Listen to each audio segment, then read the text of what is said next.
sözü duydum, özünü kalbime koydum. Yarenler yoluna uydum, girip kalan deli benim. Minarelerden selayla, elimde biraz helvayla, cenazeme bir halayla varıp gelen deli benim.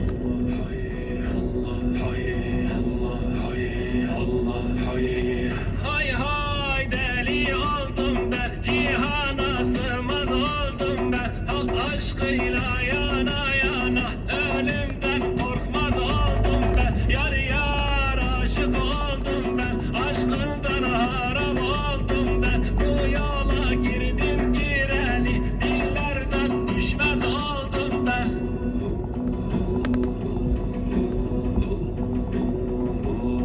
Kanatsız uçan teyyare, çarıksız gezen seyyare, beni benden eden yare, bakıp duran deli benim. Baktım yarimin gözüne, yandım külümün közüne, aşka gelip gökyüzüne selam veren deli benim.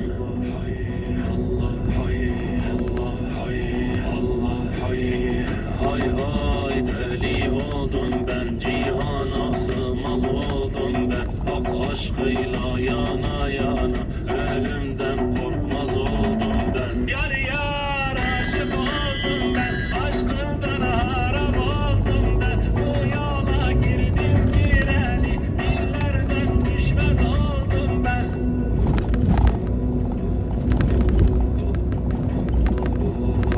Aşka gelip uçan benim, alem alem gezen benim. Sanki bir pervane